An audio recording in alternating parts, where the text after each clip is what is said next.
Hi Highland, I'm here with John Boyles, and we are in week 2 of our Elder Nomination class series. Last week we heard from Carson Reed and Shelby Coble, and they ended having us think about kind of 3 paradigms of elder leadership: the strategic, the pastoral, and the visionary. And this week we're talking with John, and we're going to be specifically looking at some of the first century texts where we get some of our scriptural values for what an elder does. And so John, you're a text guy. Highland has always valued Scripture as a guiding source and a place of understanding God more clearly. What's happening in the letter to Titus and 1 Timothy? What are some of the cultural backgrounds that are happening there that might be important for us today? Yeah, David, I would say that I think this is the right way to think about it. I mean, the Scriptures provide us with wisdom that come to us from our ancestors in the faith, and it comes down through many generations of ancestors. And when we think about our brothers and sisters that are kind of connected to these communities that we read about in Titus and in 1 Timothy, their churches are experiencing, in some ways, something that's vastly familiar to us. We can see in the text that these are churches that are dealing with conflict and tension that comes both from within the community itself, but also from outside the community. And so when Titus and Timothy are receiving these letters and these instructions, part of what's happening is they're being given wisdom and instruction in how to navigate these conflicts. Okay. So imagine, if you would, for a minute, that we're in Ephesus, where Timothy is. We have in this text several different clues as to what conflicts are happening inside the community. There's some debate and some discussion about what does it mean to be a Christian? What does it mean to follow Jesus? What does it mean to proclaim Him as Lord? They're trying to figure that out and how to live it. And they're also trying to do this in some very practical ways. There's some debate about, well, how do we take care of our vulnerable and needy people? And how do we know who is vulnerable and needy? Moreover, beyond this, we see that they're also dealing with some tension from outside. And so in chapter 2, we see the author encouraging Timothy to encourage the church in Ephesus to be thinking about ways to be kind of a non-violent, non-controversial presence in the world. Make it an ambition, the author writes, to lead a quiet life. Don't be out starting riots, right? Don't be out causing problems that will make the church suspect. And so the church is trying to navigate these 2 different things. And into this, we receive these instructions about what kinds of characteristics leaders who are going and leading through those tensions and conflicts should have. Right. So there's internal conflicts like what a Christian is and isn't, and what our shared practices are. There's also some conflict that's coming to us from the outside. It was important to Paul that the church function well in Greek culture. So what are some of these outside influences, and what does that matter for leaders today? Because we have some internal and external conflicts and pressures that are on us. I think some of those we can kind of get a clue to, and some of them we can't. But some ways that we can think about what are some of the external influences is that in the ancient Mediterranean world broadly, we see that small groups of people, small communities of people who get together regularly. Generally, it's a once-a-month meeting. For the early Christians, it's once a week. They get together and they have a meal. At different times, these groups had become very suspect to Rome. And at different times, different emperors had outlawed them because they suspected that they were fomenting sedition. And we can imagine in the early church, when people are proclaiming Jesus Christ as Lord, which was a title for Caesar, that they might be accused of this kind of rebellion. So there might be some difficulties there. And beyond this, we can think about the ways that early Christian communities fit into a broader social fabric in the ancient Mediterranean world, in economic relationships, in social relationships. And Christians were often, kind of like Jews, accused of being a little weird, all the way towards really suspect. And so when we see in something like 1 Timothy 3 or Titus 1, the instruction, I'll just read here, that the bishop or the overseer must be above reproach. This is with an eye towards the outside. Okay. We want to make sure that the leaders are not people who might be accused of something that would threaten the status of the community, Right. Threaten the ability of the church to function in society or of its members to function in society. Right. So this is the paradox, is that these Christian communities Paul's trying to develop should be odd.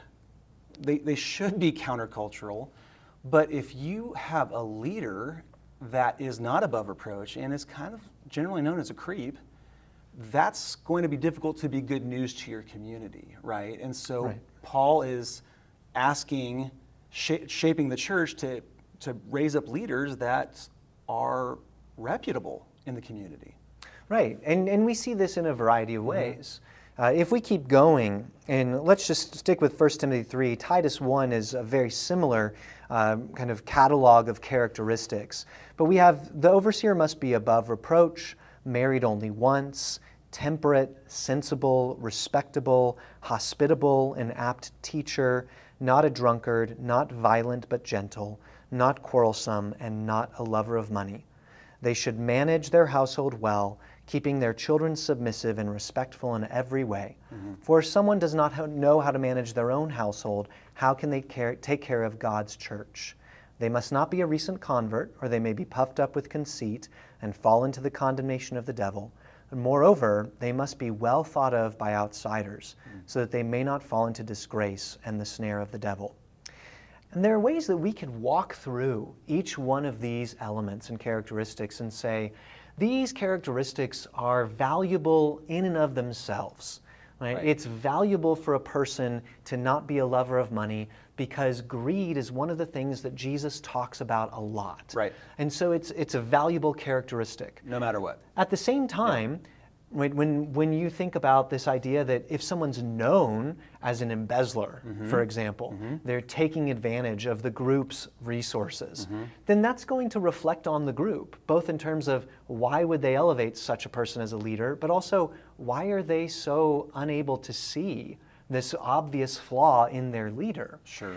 And beyond that, one of the things that I would like for us to think about as Highland is that these characteristics have very practical implications in the life of the community.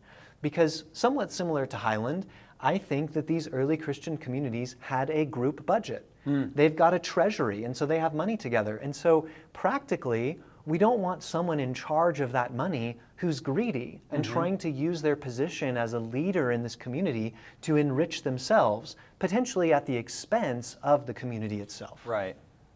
So, is that list of characteristics, personalities, dispositions, is that, do you think Paul is saying to Timothy, every leader must have every one of those? Or is Paul asking Timothy to think of something like virtuous things that somebody should have some of? Is it a complete list? Or are we hoping to find someone who has some of these?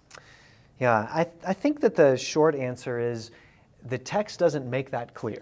Right. Which I know some of you are chuckling now or laughing, Yeah. but it doesn't necessarily make it clear that every person who serves in a leadership role in a church, much less a particular role, like an overseer, a bishop, or an elder, or a deacon, that everyone should have this exact list, no more, no less. What it does indicate, I think, is that there are ways that these characteristics are playing out, both on the side of what I was saying before about kind of they're virtuous in and of themselves, but also because of the needs and the life of the community. And I would suggest that if we could have a conversation with early Christian leaders and ask them that question, that there would probably be at least some, maybe a majority, who would say, are you kidding? Of course we need more than that. And others who would say, well, no one can be all of those things. Yeah. And so I think on the practical level, one of the things that this text can invite us to consider is how do these kinds of characteristics that we receive as the wisdom of Scripture for us, how did they make really a difference on the ground in community life in Ephesus or in Crete? Yeah. And then how might they make a real difference in our life as Highland? In other words, when we talk about the ancient communities, they have conflict from the outside, tension from the outside, and conflict inside, and tension inside. And we talked about some ways that we just get some hints as to what some of that might be. But we live in Highland, in Abilene. And so maybe we can have a better, fuller picture of, well, what's the moment for Abilene? What are the ways that Abilene maybe is, and that Highland is facing in Abilene some external conflicts? What are some of the things internal to Highland that we need these characteristics to show up in particular ways? Right. So start us answering that question. I mean, if you were to say, hey, the kernel of wisdom that Paul is sharing with Timothy, the way that it does travel through time and is still wisdom for us, what about this is still speaking to us in our moment? And take it a step further. So who are we looking for? What sort of personality and dispositions, and how are these things to look now?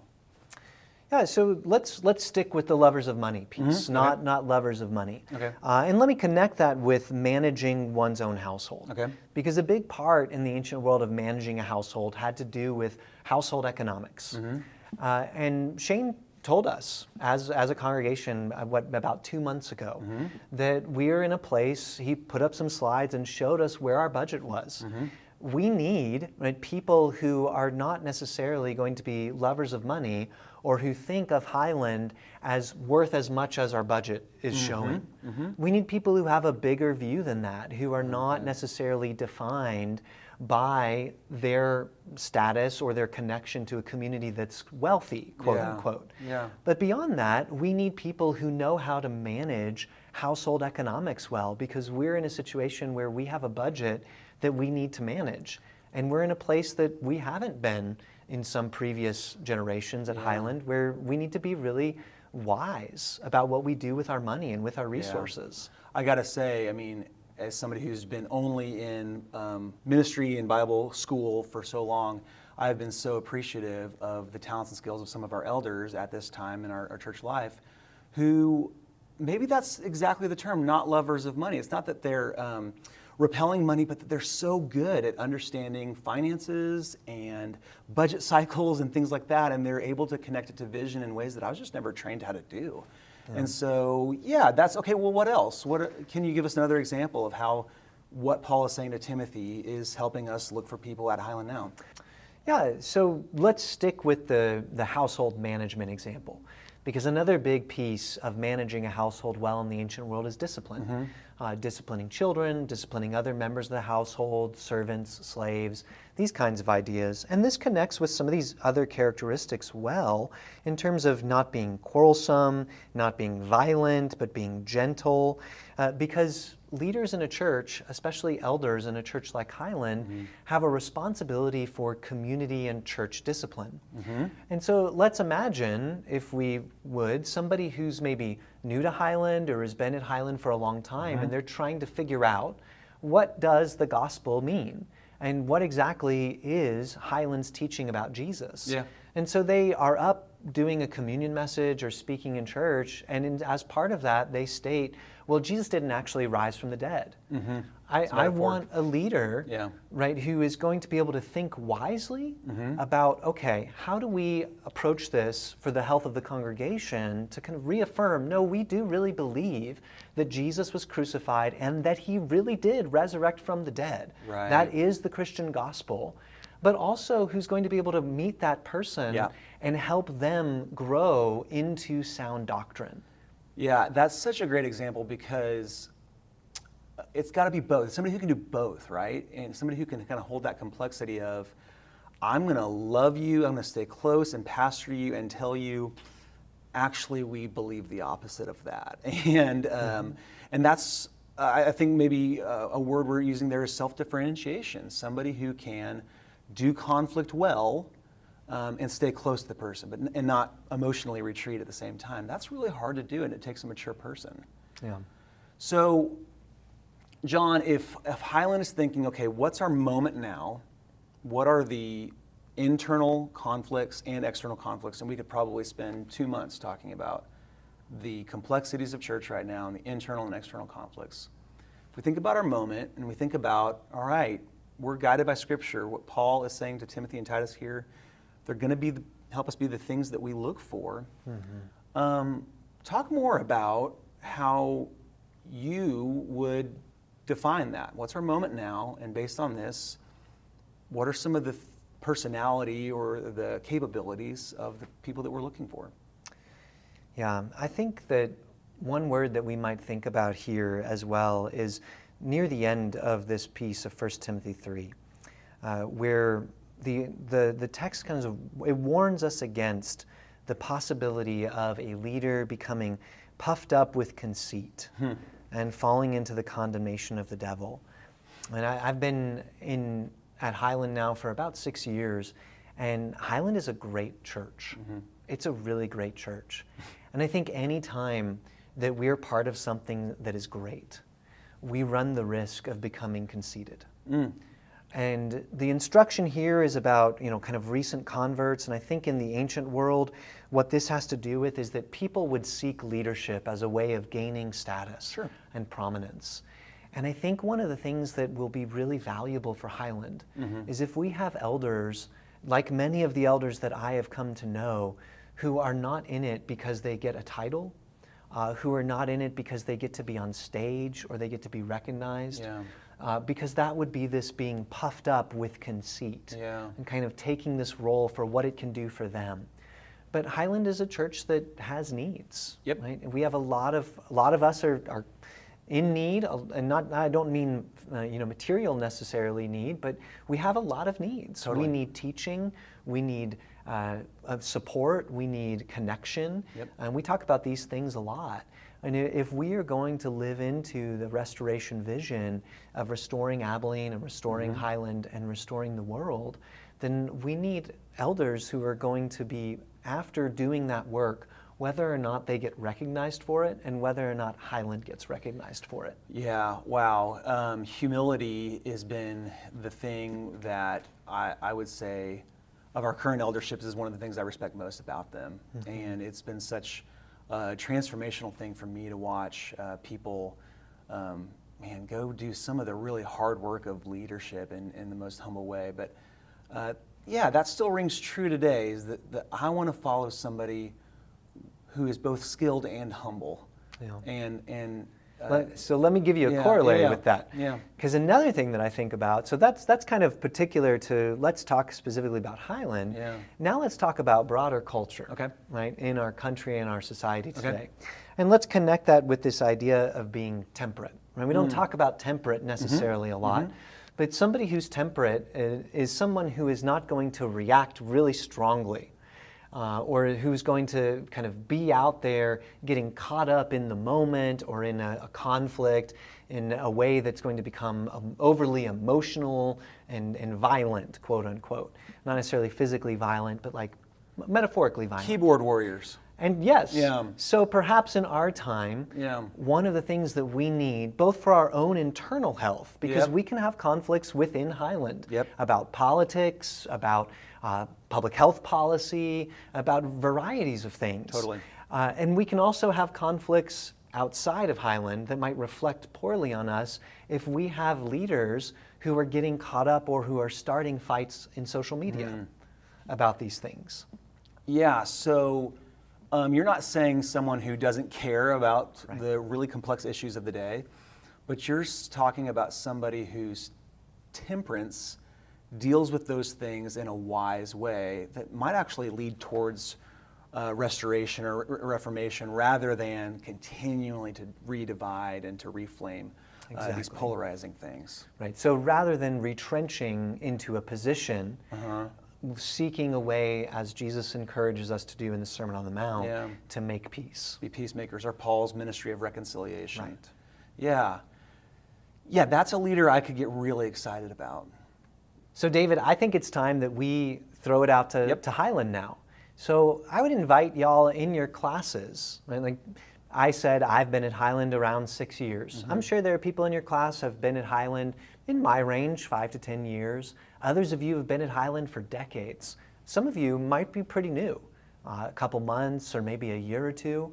And all of us see different things about the moment that we're in as Highland and that we find ourselves in the broader context. So let me ask you, what is this moment? So that we can think about what are the tensions or conflicts potentially from outside or from inside that we want to think about for our leaders. Right. Now, after you've talked about kind of, like you said, let's define the moment.